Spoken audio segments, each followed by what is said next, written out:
Welcome to the MAINEiac radio show. I'm your host, Tech Sergeant Andy Sinclair with the 101st Public Affairs Office here in Bangor.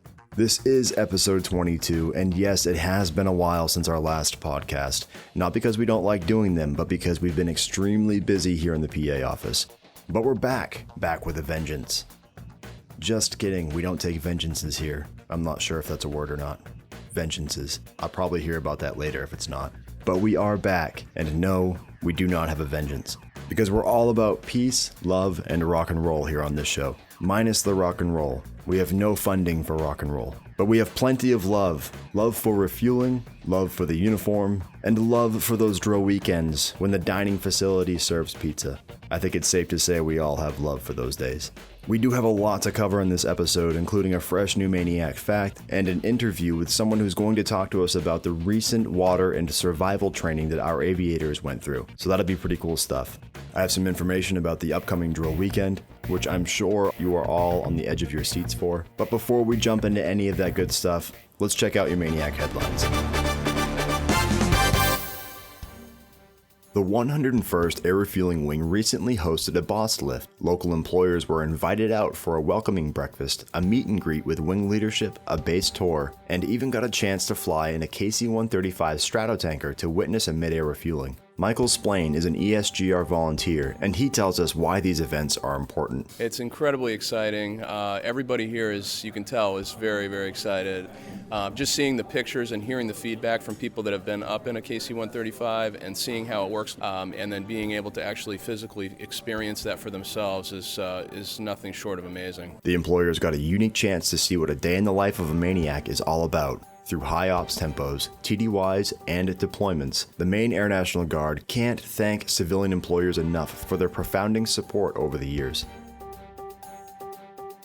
The on-base fire department recently conducted a candidate physical agility test for 2 potential new hires here at the wing. The lengthy obstacle course was constructed locally and gave the 2 candidates a chance to prove themselves physically before being hired. The course included stair-stepping, pulling a fire hose, ladder staging, body drag simulation, forced entry, and much more, all while donning a 40-pound weighted vest. Senior Master Sergeant MAINEiac is the on-station fire chief, and he tells us why this test is vital to potential candidate hires. If you go out and maybe get in a situation where you've got to help some victims, maybe drag somebody out, I mean, that's a lot of work, let alone if you've got to rescue another firefighter. I mean, there's a lot of work involved, and you're either up to the task or you're not.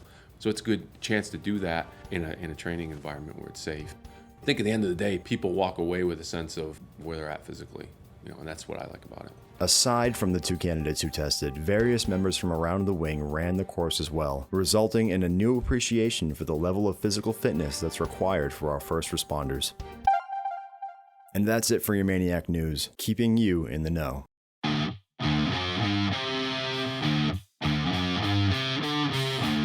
Okay, at the beginning of this episode, I mentioned that we have a lot to cover. First and foremost, there is a blood drive this Saturday on the 24th, and if you haven't heard about it yet, you bloody well should have. It's at the Wing Training Center from 10 o'clock until 4 o'clock, and this is a perfect opportunity to give blood if you haven't recently already. Walk-ins are welcome, but wait times will be reduced if you sign up early through the Red Cross website. So guys, gals, if you go to www.redcrossblood.org and you type in MAINEiacs in the search for the zip or sponsor code in the upper right hand corner, you can find it that way. But I don't need to sit here and tell you about all of the benefits behind giving blood, because we're all educated in that sense. If you have any questions whatsoever, you can contact Major Beal at 7522. So save a life and give blood this Saturday, anytime between 10 and 4 o'clock. Also, we haven't had an opportunity to publicly congratulate some MAINEiacs who have recently retired, who have outstanding and distinguished careers out here at the wing. Senior Master Sergeant Larry Palmer, Senior Master Sergeant Edwards, Chief Master Sergeant Andrews, and Chief Master Sergeant Crocker. I want to thank you for your service and wish you all the best in your retirement, and thank you for the legacies that all of you have left behind. If there's anybody I missed in congratulating on a happy retirement, please feel free to send me hate mail. You can find me at duplain@mail.com, so please fire away.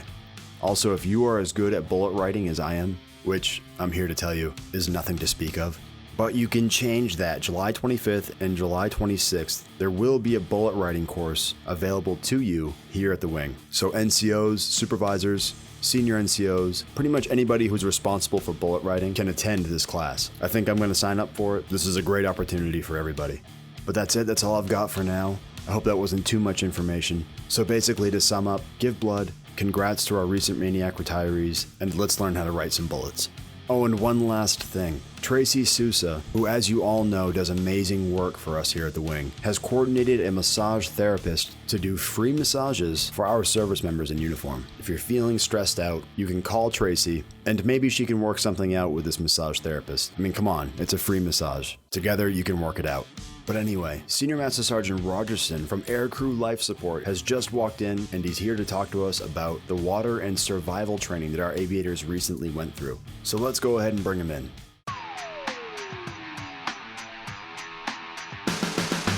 Senior Master Sergeant Rogerson from the Aircrew Life Support has swung by the studio. He's going to talk to us a little bit today about land and survival training the pilots and boomers had just gone through in the not so distant past. So, Senior, thank you for stopping by. Oh, well, I'm very welcome to be here. Thanks. So if you could kind of give us a brief overview of what that day encompassed. It was one day, correct? Correct. Basically, when they come out of pilot training school or boom school, they go to Fairchild and they get the SERI course, which involves, it's about 17 days and then maybe a 4-day course in water survival. And basically they get taught the nuts and bolts of land and navigation and how to survive off the land, how to be rescued, parachute drops and that type of thing. Same goes for the water survival things. They have a mock setup of an aircraft fuselage, and they practice and they go through the ropes of using the equipment, the aircrew flight equipment that we provide to them on the jet. They actually get to use and handle and, become proficient with it. So really the whole thing is to get these guys ready in case of a worst case scenario. Right. And so they get their initial bump of SERI or water and land survival out there. When they come to us, and every 3 years, we do a refresher course. So basically we try to set up a scenario in which they would actually be in. For instance, I'll use water. Water, they deploy a F2B. It's a large raft, holds 25 people, and they go through the different scenarios of setting up the canopies, deploying the sea anchors, and using the equipment that's in there, the survival equipment.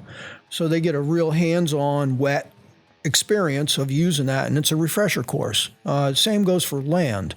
We run them through a complete scenario as if they crashed, a controlled crash, survivable, and then they have to get to a rally point. They have to work through the aggressors if there's an enemy territory. They meet up a friendly partisan, a safe house. When they leave the partisan, they'll be navigating towards the rescue site. Once they reach there, they'll get further training on some of the signal equipment, which they will, in fact, use to vector the chopper in. They're doing this blindly. The air crew, they're going to be using smoke signal flares. They're going to be communicating with the helicopter via radio, latest technology, C-cell radio. And they're blindly, all they can do is hear this helicopter coming in, at which point they'll start giving them commands to turn them and bring them into the landing site, at which point they'll be extracted and taken to the recovery site. It's definitely necessary, right? Because our guys and gals that are flying overseas and doing these missions, this is something that they need to be ready for just in case, correct? Oh, absolutely, yes. And we try to put them in the best posture we can. The hands-on with the equipment just makes it very valuable, being able to use it in a real-life scenario. You did mention the scenarios, and you said it's every 3 years? Yes, it's about every 3 years that we do this. So is it always the same scenario, or is that part of your job as well to kind of mix it up? No, we pretty much run the same script every time. They get their navigation course, or part of it. Then we put them into the woods where there's aggressors, booby traps that they have to try to work through to get to a rally point. They get interrogation. They go through an interrogation process. At which point, finally, they make it to the rescue. And they learn all the basic needs of surviving, building shelters, firecraft, food procurement, all the different things that they may need. So interrogations, huh? So that sounds like a lot of fun. So is that you guys kind of dressing up like Op 4 and playing the part? That has happened in the past, that we've had some interrogators that really role play it up, and they've enjoyed it. It's enjoyable to watch. I'm sure. This all sounds like pretty cool stuff. But the reality of it is that we always train, just like MAINEiacs always do. We train for that worst case scenario so that we always remain ready.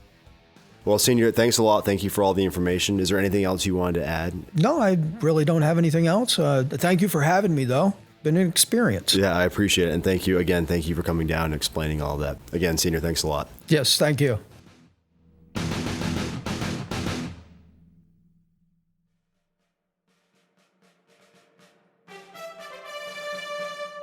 And here we are again with another exciting MAINEiac fact. This episode's MAINEiac fact is brought to you by the 101st Aircrew Flight Equipment Specialists, where their job is equipping our aircraft. Part of preparing a plane for flight is making sure they're equipped with supplies for any situation, responsible for ensuring that all flight and safety equipment is in perfect working order. Aircrew Flight Equipment Specialists make sure airmen have the supplies necessary for any situation, from packing emergency items like parachutes and survival kits to maintaining regularly used items like flight helmets and oxygen masks. The attention to detail provided by these professionals could mean the difference between life and death. For more information on how you can become a 101st Aircrew Flight Equipment Specialist, contact your local recruiter.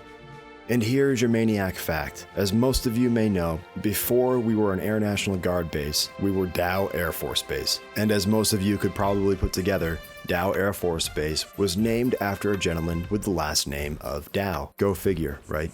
In fact, to be more accurate, his name was Second Lieutenant James Frederick Dow, who served in the U.S. Army Air Forces between 1939 and 1940. He was born in Holton, Maine in 1913 and was tragically killed when his B-18 collided with another bomber in Queensboro, New York during a training flight on June 17, 1940.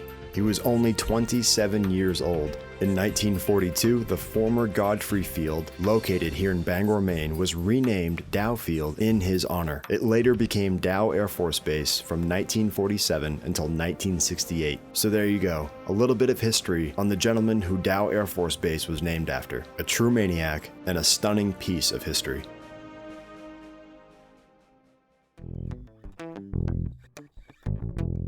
And that's all the time we have for episode 22 of the MAINEiac Radio Show. I'm your host, Tech Sergeant Andy Sinclair with the 101st Public Affairs Office here in Bangor. I hope everybody has an awesome drill weekend, and let's keep those fingers crossed that the dining facility may serve pizza on one, if not both days. Wouldn't that be great? Don't forget, if you want to give blood, you'll have the opportunity to Saturday from 10 until 4 o'clock in the afternoon at the Wing Training Center. If you have any further questions, make sure to contact Major Beal or your supervisor. Be sure to check us out on Facebook by searching 101STARW, as well as Instagram with that same tag, 101STARW. While you're at it, head over to the Vice Wing Commander's official Facebook and Instagram pages by searching CV.101ARW. He has a lot of great photos and articles that he likes to post, so make sure you go check those out. That's all I have for this episode. Just keep in mind that we are in summer, so the season of swimming, hiking, fireworks, just keep in mind safety, safety, safety. And that way, Master Sergeant Termel won't get angry. And trust me, you're not going to like him when he's angry. But anyway, have an awesome drill weekend. We'll see you around. If you have any ideas for the MAINEiac Radio Show, or you have a message that you want to get out, feel free to call or email us, or stop by. We'd love to hear from you. So long.